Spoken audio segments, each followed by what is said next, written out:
नमस्कार मित्रांनो, रेसिपी कट्टामध्ये तुम्हा सर्वांचे खूप खूप स्वागत आहे। आता आषाढी एकादशी जवळ आलेली आहे आणि सर्वांची फराळाची गडबड चालू असेल, तर आज आपण एकदम सुटसुटीत आणि वेगळ्या पद्धतीने शाबू कसा करायचा, एकदम लुसलुशीत असा ते बघणार आहोत। तर हा व्हिडिओ शेवटपर्यंत बघा। चला तर मग शाबू बनवायला सुरुवात करूया। तर बघा, सर्वप्रथम एक मोठी वाटी शाबू घेतलेला आहे। त्यामध्ये थोडं पाणी टाकून सुरुवातीला पाणी धुवून घ्यायचं, जास्त धुवायचं नाही, असंच पाणी काढून घ्यायचं यामधलं। आणि पुन्हा एकदा थोडं पाणी घालायचं। पाणी थोडं जास्त घाला, कारण शाबू छान असा पूर्णपणे भिजतो। आणि एक 5 ते 6 तासासाठी यावर झाकण ठेवून ठेवायचं। नंतर छान असा आपला शाबू भिजलेला असेल। बघा, छान सुटसुटीत असा भिजलेला आहे, एकदम सॉफ्ट भिजलेला आहे, कुठेही कच्चा राहिलेला नाही। म्हणून पाणी थोडं जास्त टाकलं की पूर्णपणे आतपर्यंत आपला शाबू भिजतो। आता शाबू करायसाठी आपल्याला इथे शेंगदाणे घ्यायचे आहे। एक वाटी शेंगदाणे घेतलेली आहे छोटी। शेंगदाणे छान भाजून घ्यायचे आहेत आपल्याला। शेंगदाण्याचा सर्व कच्चापणा जाईल असे शेंगदाणे भाजायचे बघा।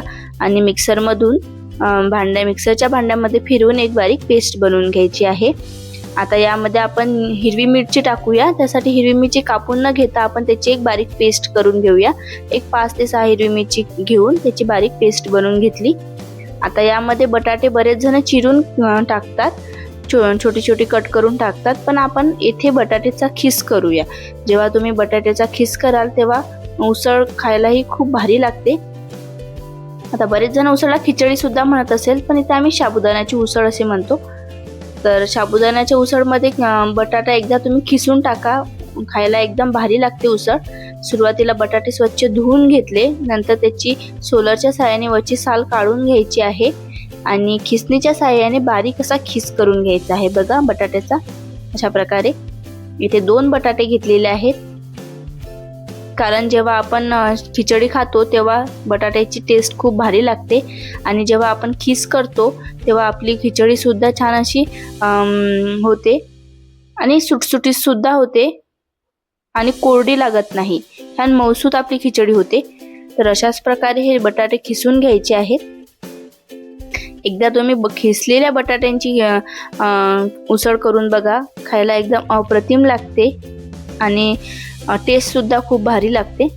तर अशा प्रकारे सर्व खिसून घेतल्यानंतर लगेचच एका भांड्यामध्ये काढून घ्यायचा आहे, कारण हा खीस लगेच काळा पडतो, म्हणून याच्यात लगेच पाणी घालायचं आहे। आणि पाणी घातल्यानंतर पूर्णपणे आपल्याला पाण्याने धुवून घ्यायचं आहे आणि पूर्ण या खीसमधले पाणी असं पिळून घ्यायचं आहे आपल्याला। बघा, एकदम कोरडा करायचा आहे अशा प्रकारे। एकदम ड्राय करा, म्हणजे तेलामध्ये आपल्याला टाकताना पाणी उडणार नाही। अशा प्रकारे पूर्ण ड्राय करून घेतलेला आहे। आता आपण खिचडी बनवूया। आता कढईमध्ये तेल टाकायचं आहे। तेल थोडं जास्त टाका, कारण आपली खिचडी जेव्हा तेल व्यवस्थित असलं की आपल्या भांड्याला चिटकत नाही। नंतर तेल टाकल्यानंतर त्यामध्ये थोडं जिरं टाकते आणि आपण केलेलं हिरव्या मिरचीची पेस्ट टाकायची आहे।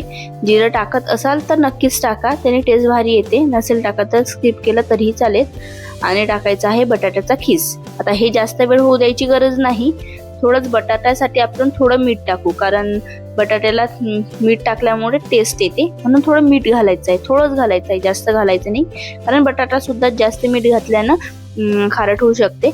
आता हे मिक्स करायचं व्यवस्थित आणि जास्त वेळ होऊ द्यायची गरज नाही, लगेचच आपला बटाटा होऊन जाते। आणि त्यामध्ये आपण टाकूया आता शाबू।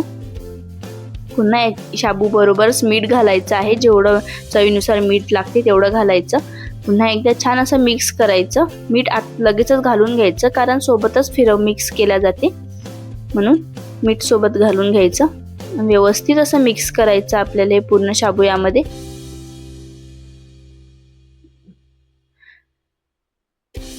अशा प्रकारे व्यवस्थित मिक्स केल्यानंतर यामध्ये घालायचं आहे शेंगदाण्याचं कूट, एकदम बारीक केलेलं आहे।